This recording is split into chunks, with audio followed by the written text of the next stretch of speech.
Hordoftoota TV Nuura Ludaa qophii dabre keessatti akkaataa musliimoonni tolaan magaalaa Al-Quds waraana masqalaatiif ittiin kennan isinii dhiyeessuun keenya ni yaadatama. Waraanni masqalaa yeroo lama dachii musliimotaa qabatuuf yaalii godhee hin milkoofne. Booda irratti garuu obboleessi Salaadiin Alayyuubii Kaamil kan jedhamu magaalaa Al-Quds tolaan mootii Roomaa Fireedik lammaffaaf kennuun isaa ni yaadatama. Mootichi kunis eega magaalaa Al-Quds qabateen booda seera garaagaraa kan uummata musliimaa cunqursu baasuu isaa isiniif dhiyeessinee qophii dabarte golobne. Inshaallah arrammoo bakka dhaabne irraa itti fufna. Nu waliin tura.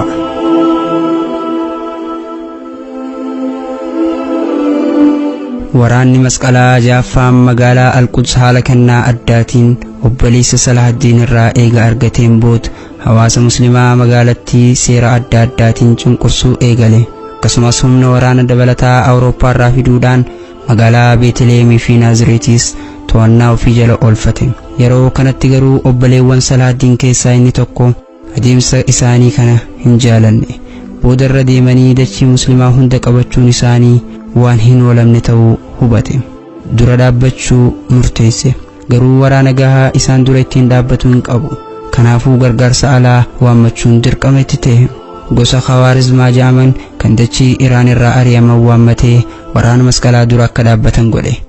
Waraanni kunis gargaarsa Rabbiitiin waraana masqalaa dachii Al-Qudsii fi musliimotaa irraa bara 1244tti ari'ee baase. Eega magaalaan Al-Quds harka isaaniitii baateen booda Phaaphaasiin ammas yaada isaa kan dachii Masr qabachuu deebisee lafaa kaase. Kana akka galmaan ga'uuf ammoo mootii Faransaa kan ta'e Luwiis Sagalaffaatu muudame. Mootichi kunis waraana masqalaa 50,000 ta'u qabatee karaa Masr imale. Magaalaa Al-Quds qabachuudhaaf dura mootummaa musliimaa kan Masrii cabsuun barbaachisaa akka ta'e amanee jira. Akkuma duraanii san magaalaa qarqara irra jirtu daameetaa qabatee gara Kaayiroo imaluu yaade. Haa ta'u malee jidduu irratti loltoota biraatiin wal qunname. Warri kun Mamluuk jedhamuudhaan beekamu. Mootonni Ayyuubii loltoota haarawaa walitti qabachuu waan qabaniif gara dachii Turkiyaa imaluudhaan warra Mamluuk fidan.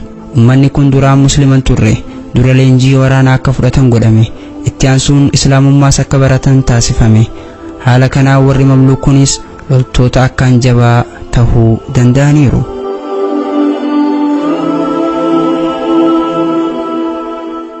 Waraanni masqalaa Luwiis Sagalaffaan hoogganamu Daameetaa irraa ka'ee gara Kaayiroo imala jalqabe. Wayita gara Kaayiroo imalan magaalaan Al-Mansuuraa karaarra waan jirtuuf isii keessaan dabruun dirqama. Jiraattonni magaalaa Al-Mansuuraa waraana masqalaatiif karaa bananii akka nagayaan dabran hayyamaniif waraanni masqalaatis gammachuudhaan magaalattii keessa qaxxaamuruuf imala jalqabe. Eega walakkaa magaalattii gahaniin booda wanti isaan hin yaadin tokko isaan mudate. Waraanni Mamluukotaa magaalaa Al-Mansuuraa tana keessatti dhokatee isaan eegutti jira. Osoo isaan lolaaf hin niyyatin bakka dhokatanii itti ba'anii fixuu eegalan.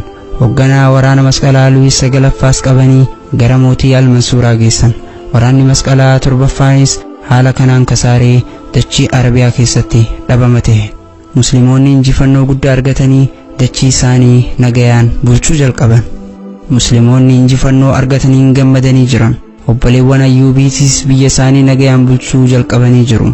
Haa ta'u malee mootummaan Ayyuubii kan Salaadiiniin bu'uureeffame yeroon inni golabamu dhihaatee jira fakkaata.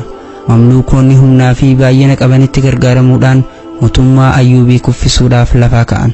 Akkuma yaadanittis mootummaa Ayyuubii yeroo gabaabaa keessatti aangoo irraa kuffisuun ofii isaaniitii aangoo irratti ol bahan.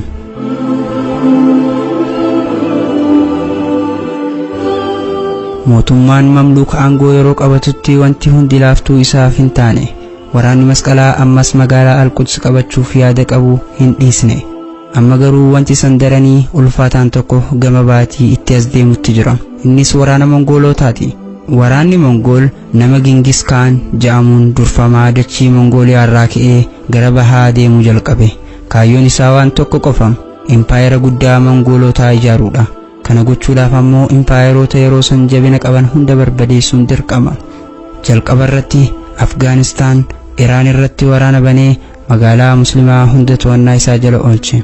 Magaalaan takka yoo nagayaan harka kennatte nagayaan mootummaa Mongoolotaa jalatti buluu ni dandeetti.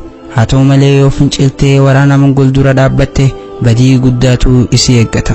Akka seera Mongoolotaatti magaalaan fincila xiqqoos taatu goote akka jirtuun barbadeeffamti. Jiraattonni isiitis hunduu ni ajjeefamu. Turtii waggoota muraasaa booda Gengis Kaanis du'ee aangoon nama biraatti dabre. Innis Hulaaguu jedhama. Haala kanaan waraanni Mongool kan Hulaaguun hoogganamu bara 1258tti magaalaa Baghdad humnaan qabate. Kana booda magaalattii guutumaan guututti barbadeesse. Musliimoota 200,000 ta'anis ni ajjeese. Kitaabota Islaamummaa kan mana kitaabaa Baghdad keessa turan hunda laga Ifraaxas keessatti jiise. Yeroo kana lagni Ifraaxas halluu waraqaa irraa baheen gara gurraachaatti jijjiirame.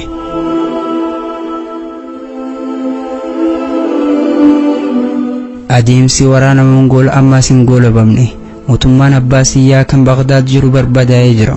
Kanaafuu amma Mongoolonni gara dachii Shaam imaluun mootummaa Mamluuk barbadeessuu akkasumas Islaamummaas barbadeessuu kaayyeeffatan. Yeroo dachii Shaam gahan gargaarsa dabalataa argatan. Innis waraana Masqalaati. Waraanni Masqalaatii fi waraanni Mongool kaayyoota akka jalatti wal bira dhaabbatan. Innis Islaamummaa barbadeessuudha. Haala kanaan dachii Suuriyaa magaalaa Halabii fi Dimashq to'annaa ofii jala oolchan. Magaalonni kunneen nagayaan harka waan kennataniif miidhaan hedduunis isaan irra hin geenye. Haa ta'u malee magaalota isaan irratti fincilan irratti dhiiga muslimootaa dhangalaasaa magaalaa muslimootaa barbadeessaa gara dachii Falasxeen imalan. Yeroo kanatti hoogganaan mootummaa Mamluuk Seyfaddiin Quuxus jedhama. Seyfaddiin ummanni muslimaa hundi adawwii badiif dhufe kana dura akka dhaabbatuu qabu waamicha dhiyeesse. Loltoonni dachii Misraa fi Falasxeenis waamicha isaa awwaatanii isa jalatti qindaa'anii gara dirree waraanaa Ayna Jaaluut jedhamtu imalan. Seyfaddiin Quuxus ummata muslimaa biratti yeroo hunda dubbii isaa kan loltoota ittiin kakaasuuf fayyadamuun beekama. Waa Islaamaa.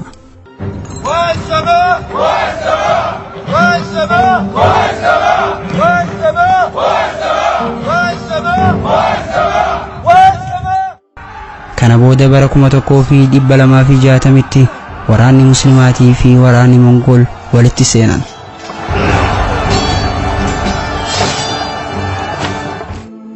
Waraanni Mongool kun ummata hunda biratti hin mo'atamu jedhamee amanamaa ture. Garuu dachii Falasxeen irratti ni mo'ame. Gargaarsa Rabbiitiin injifannoon tan muslimootaa taate. Dachii muslimootaatiis nagayaan gabrummaa jalaa baate. Mamluukotaaf injifannoon kun waan guddaa ture. Mamluukoonni sanyiin isaanii Arabaa miti. Warri kun Turkiyaa irraa kan dhufan yoo ta'u duraan muslimaas hin turre. Dabalataanis aangoo humnaan waan qabataniif ummata Arabaa fi muslimaa biratti fudhatama guddaa argachuu hin dandeenye. Haa ta'u malee injifannoon argatan kun ummata muslimaa biratti akka fudhatama argatan isaan taasise. Waraana dirree Ayna Jaaluut irratti godhameen booda Seyfaddiin Quuxus ni du'e. Isatti aanuun Beybars aangoo qabate. Mootummaan Mamluukiis kana booda jabaatee itti fufe. Waraanni Masqalaa yeroo hedduu dachii muslimootaatti deddeebi'uun dhiiga hedduu dhangalaasee jira. Ammas magaalaa Al-Quds to'annoo isaa jala oolchuuf yaalii godhuu hin dhiisne. Ummata kana usanii itti ilaaluun hin taatu. Kanaafuu waraana Masqalaa irratti tarkaanfiin fudhatamuu qaba. Beybars waraana Masqalaa Mongoolotaaf gargaarsa godhee fi akkasumas kan magaalaa Al-Quds qabachuudhaaf carraaqii godhutti jiru irratti waraana banuun akkaan barbaachisaa akka ta'e hubatee jira. Fedhiin ummata muslimaatiis kana ture. Ummata muslimaa birattis daran fudhatama argachuudhaaf jecha waraana godhuu jalqabe. Beybars waggoota 17 aangoo irra ture. Waggoota 17 kana guutuu jihaada irratti dabarse.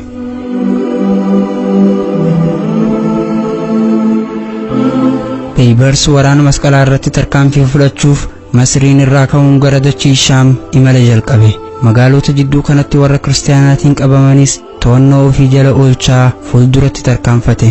Itti aansuun magaalaa guddittii waraanni Masqalaa dachii Shaam irratti hundeesse tan Anxakiyaa jedhamtu bira gahe. Magaalaan tun waggoota 200 oliif waraana muslimaa ofirraa ittisaa turte. Garuu amma waraana humna jabaa fi hamilee jabaan dhufe waraana Mamluukaa dura dhaabbachuun itti ulfaate. Bara 1268tti waraanni Mamluuk kan Sulxaan Beybarsiin hoogganamu magaalattii to'annoo ofii jala oolfate. Magaalaan itti aantummoo magaalaa Akriiti. akri waraana masqalaa Riichaardiin hoogganamuun qabamtee harka waraana masqalaa jirti. Waraanni masqalaa magaalaa Alquds keessaa garee Khawaarizmiin mo'atamee bahes magaalaa tanatti daheeffatee jira. Waraanni mamluukotaa magaalaa tana hoo ni qabataa laata? Inshaallah mudannoo itti aanu sagantaa itti aantu keessatti itti deebina. Wassalaamu alaykum wa rahmatullaahi wa barakaatuh.